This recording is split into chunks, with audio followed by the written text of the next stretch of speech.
concerns, such as food, shelter, and an overall sense of rejection, not by their ancestral homeland, but by their actual homeland, Hungary. With the limited time allotted for this paper, I don't really want to go over the background of the numerous clauses. Everybody here knows this, and we have quite a number of experts in this room, including one sitting in the corner, Maria Kovac, and the organizer of the conference, Tibor Péter Nagy. They've written extensively on this, and there is this wonderful new volume that just came out. But what I want to focus on instead is the distinct plight of the numerous clauses exiles in Czechoslovakia, with a particular focus on Brno. As Viktor Karády and László Szögi have shown, Hungarian students attended German language universities in large numbers during the dualist monarchy. So it is hardly surprising that Hungarian Jews flocked to these universities in Germany and the former Habsburg Empire during the 1920s and 1930s. To a large extent, German was still the lingua franca of Central European Jewry, and if Hungarian Jews knew a second language, it was going to be German. So German language universities had much greater appeal than French, English, Italian language universities, not to mention Czech or Slovak language universities. Of course, they did attend these universities as well, but the first stage, we could say, was primarily to the German-speaking universities. In Germany, Hungarian Jews could be found in Dresden, Frankfurt, Freiburg, Jena, Munich, Würzburg, Karlsruhe, Breslau, and especially Berlin. In Austria, Vienna and Graz had very large Hungarian student populations. And in Czechoslovakia, they could be found primarily at the Deutsche Technische Hochschulen. There was one in Prague, and there was also one in Brno. Unlike the German language universities in Germany and Austria, the German language universities and polytechnics in Brno and Prague were highly contested institutions, caught in the middle of the Czech-German conflict. We could say that maybe in Germany and Austria they were contested, but it wasn't framed in national terms. It was framed perhaps in Aryan and Jewish terms. But the discourse in Czechoslovakia in this period was really Czech-German. Both of the polytechnics were founded as German language institutions in the 19th century, while a parallel Czech language technical school opened in Prague in the late 19th century. The Czech language technical school in Brno only opened its doors after the founding of Czechoslovakia. Not surprisingly, Czech and Czechoslovak nationalists, there were some Czechoslovak nationalists, but probably primarily Czech nationalists, viewed the German language institutions with suspicion and regularly tried to have them shut down. This placed the Hungarian Jewish students in Brno or in Prague in the heart of the Czech-German nationality conflict, and in some respects this was reminiscent of the roles their parents and grandparents played in the nationality conflicts in the Habsburg monarchy, in Habsburg Hungary. There was, however, one major difference. While their parents' generation had been accused of bolstering the hegemonic Hungarian majority in Upper Hungary or Transylvania, these numerous clauses exiles found themselves bolstering the beleaguered German minority in Czechoslovakia. The dwindling enrollment at Czechoslovakia's German academic institutions meant that German universities and polytechnics risked being shut down by the relatively hostile Czechoslovak government. They had to prove that they actually had a student body. The influx of German-speaking Hungarian Jews gave institutions like the German Technical School in Brno an additional lease on life, but at the same time it raised the ire of the Czechoslovak authorities. In the early 1920s, the police expelled a number of Hungarian Jewish students from Czechoslovakia, accusing them of obtaining false citizenship papers from their relatives in Slovakia in order to attend university. Of course, the citizenship policies were still in flux in this period, not only in Czechoslovakia, but also in Hungary. A Budapest Jew, born in Galanta, Nagysuran, or Trenčín, may have obtained Hungarian citizenship in 1920, living in Budapest and having resided here for a while, only to realize afterwards that maybe it would have made more sense to take Czechoslovak citizenship, having been born in what is now Czechoslovakia, because it would have made it easier to attend university and would have made it cheaper to attend university. So there is evidence that there were Hungarian Jews who may have been born in what was now Czechoslovakia, or who had ancestors or relatives there, that tried to get into these universities as Czechoslovak citizens. This is something that the archives of the police directorate in Prague attest to. In Brno, somewhere between 500 and 1,000 Hungarian Jews attended institutions of higher education in 1920, 1921, the first full academic year that the numerus clausus was in effect. There were other institutions besides the technical school. I perused the German technical school matriculation books from this period, and I had as much trouble as many of the students, I think, in determining who was Hungarian and who was Slovak, certainly if we go only on the basis of place of birth. Okay, again, someone born in Galanta who has lived in Budapest for 20 years or for 15 years and adopted Czechoslovak or Hungarian citizenship versus Czechoslovak. It's hard to determine how they would have viewed themselves. It's hard to ascribe the national identity or some sort of citizenship to them. The matriculation books complicate matters even further, because students were required to indicate not only their citizenship, and it's odd because citizenship doesn't always appear. So you have someone born in Galanta living in Budapest and doesn't have his citizenship sometimes. But they weren't only required to indicate their citizenship, but also their nationality. In Czechoslovakia, in contrast to Hungary, a student could list his nationality and not just his religion as Jewish. In fact, many Czechoslovak Jews were actively encouraged to choose Jewish over Hungarian or German in the interwar censuses so that they would not bolster the numbers of Czechoslovakia's non-titular minorities. Okay, so Masaryk actually was, the reason there is a Kfar Masaryk in Israel, Masaryk was very supportive of Zionism because it defined the Jews who would have otherwise identified as Hungarian or German as Jewish, so it took them out of the equation to some extent. So they were actively encouraged by some to declare themselves Jewish by nationality.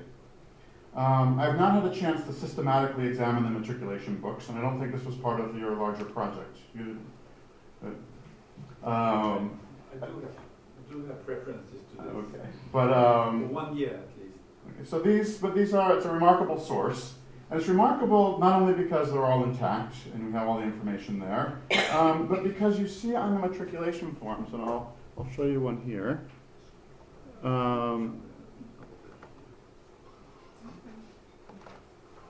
That you're given a choice. Here is the religion, nationality, and citizenship, or Staatsangehörigkeit, I think. And here someone has Mosaic as religion, Hungarian as nationality, Hungarian as citizenship. Here, Jewish, not Mosaic, but Jewish as religion, Jewish as nationality, and Hungarian as citizenship. And here someone has Mosaic, Jewish, and Hungarian. Okay, so there's all sorts of combinations, and these are all people that were actually born in what became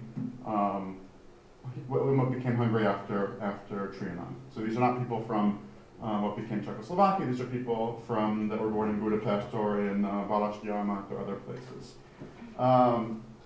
So this was something that, so when I started looking at these, I had certain assumptions about Hungarian Jewry, which I think most of us have, and that is in this period that most Hungarian Jews would define themselves as Hungarian not only by citizenship but also by nationality. So it was a real surprise to me to find all of these, not Slovak or Czechoslovak Jews, but Hungarian Jews living in Brno that define themselves as Jewish by nationality. Or so they were Israelite or Mosaic by religion, Hungarian by citizenship, and Jewish by nationality. It is not clear whether they were influenced by the Czechoslovak context that I just talked about, or whether they were perhaps influenced by their own perceived rejection by Hungary. Indeed, the numerus clausus law referred to Jews as a népfaj or nemzetiség, so perhaps they took this to heart. I don't know if there is a correlation, but it's something that I'm thinking about. In any case, the Hungarian numerus clausus exiles were not the only foreign Jewish students in Brno, and they socialized with many Polish or Romanian Jews who understood their Jewish identity in more instinctively ethnic or national terms.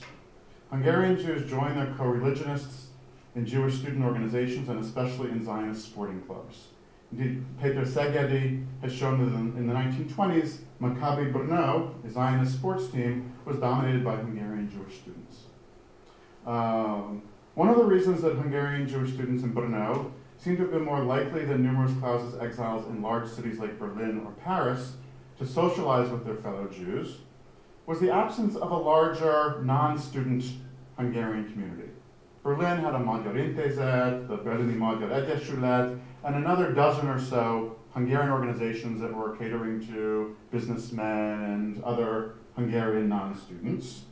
But in Brno in this period, the only Hungarian organization that I found is the Magyarországi Főiskolai Hallgatók Egyesület, or Egyesület, whose official name was actually Spolek Vysokoszkoláku Magyarska. Okay, because it had to be in Czech. Interestingly, it uses the term Magyarország with its more civic connotations rather than the more complicated term Magyar. It's not the Magyar Főiskolai Hallgatók Egyesület, it's the Magyarországi Egyesület. This may have been intended merely to distinguish between Czechoslovak Hungarians and Hungarian Hungarians, but it may also have something to do with the makeup of the association. A membership list from 1931 has a striking number of Auerbachs, Adlers, Bergmanns, Deutsches, Friedmanns, Friedländers, Grosses, Goldfinkers, Grunewalds, Glucks, and Kohns. There are no Gruns or Blaus, but it is obvious that the Magyarországi Főiskolai Hallgatók Egyesülete was for all intents and purposes a Jewish organization. This becomes readily apparent in 1939 when it is dissolved under the protectorate of Bohemian Moravia. Another thing that I want to mention parenthetically, I focused here on Hungarian Jews that are in Brno and view themselves as Jews and are identified with Jewish organizations or with Zionist organizations. There are also quite a number of Jews living in Brno as students who were victims of the numerus clausus, but they didn't naturally socialize with other Jews. They found often more transnational organizations, such as communist organizations or socialist organizations. And for those of you that are familiar with the history of Hungary in the interwar period, you know that a lot of the key figures in the Communist Party spent some time in Brno in the 1920s. And I came across a list, this is from the police ministry in Prague, of various people that are suspected of communist activity. And there's one that caught my attention here, and this here is Erdős Ladislav. I don't know if anybody knows who Erdős Ladislav is. Erdős Ladislav would have been known as Erdős László, and his son is a colleague of ours at this university. If anybody can guess who that is. Okay, this is Kis János's father, who was on a list of suspected communists in Brno in this period. I know that I don't think János ever met his father, who died in Munkaszolgálat, I think, before he was born. But he was, I don't know if happy is the right word, but interested to find that his father was on this list. So I focused a lot on the Jews who would identify themselves as Jews, and were not only ascribed to Jewish identity by the numerus clausus law or Jewish status, but there were a large number of Jews who would not have identified themselves first and foremost as Jews, and I assume that some people on this list are in that category. For many of the numerus clausus exiles, Brno was just one stop on their peripatetic journey during the 1920s and 1930s. Many of them spent a semester or two in Brno, some of them spent many years in Brno, but often they continued their studies in Vienna, Berlin, Paris, Milano, or elsewhere.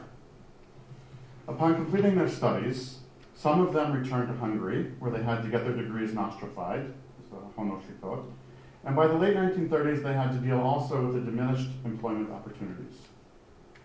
There were others, like László Auer, who was the head of a Jewish, the Diák Bizottság, the Zsidó Diák Bizottság in Brno, who published several letters in Egyenlőség in the 1920s, asking for financial support for the starving and lonely numerus clausus exiles in Brno.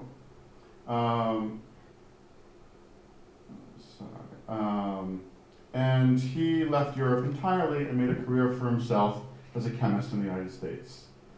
Before moving to the United States, the Imperial Chemical Industries in London expressed interest in one of his discoveries. This was in 1925, and Elnököl has an article about this.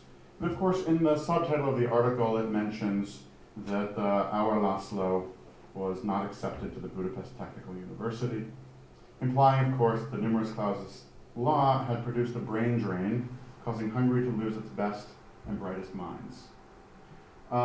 This was little consolation for students who I think viewed the numerus clausus law in many respects as a kind of psychological, caused a psychological trauma.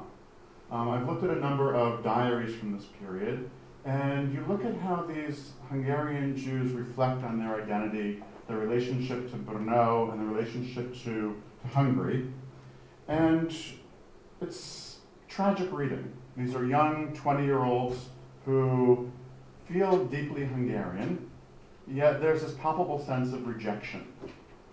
It's clear that they would rather be at the Műegyetem in Budapest and not at the Technische Hochschule in Brno. And there was one student, David László Székely, whose son lives in Israel, and gave me a copy of his diary, written in Hungarian shorthand of this period, but fortunately translated from shorthand into longhand. And he wrote in his diary the following, and I want to conclude with what he wrote. He was a student at the Technische Hochschule in Brno in the late 1920s, and his diary is full of pathos and full of this sense of rejection. At one point he writes the following, which I think could sort of be an epithet for most of the numerus clausus exiles in this period. He writes, "I am suffering from homesickness, as if I had a home to long for."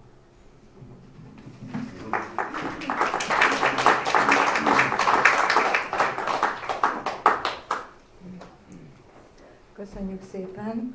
Következő előadónk Haraszti György egyetemi tanár, a Magyarországi Zsidó Névadás és Névváltoztatási Szokások címmel kérem tartsa meg előadását.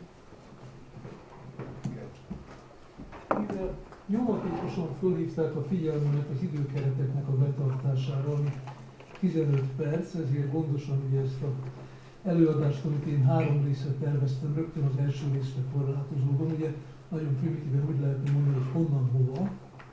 Tehát vannak a kiindulási nevek, amelyek a zsidókra jellemző nevek, van a névadási, névváltoztatási folyamat, és a végeredmény az új nevek. Most mind a 3 szociológiai, társadalomtörténet szempontból rendkívül érdekes, és hát nagyon remélem, hogy majd az írásos változatban mód lesz rá a második és a harmadik résznek a kifejtésére.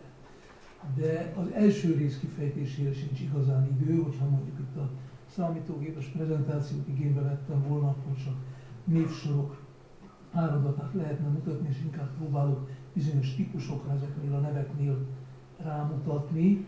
A kiinduló pont az a mindenki által jól ismert II. József-féle 1787-es névadó rendelet, amelyik a akkori Dunai monarchiának nevezett államalakulat zsidóságát általában és a magyarországi zsidókat konkrét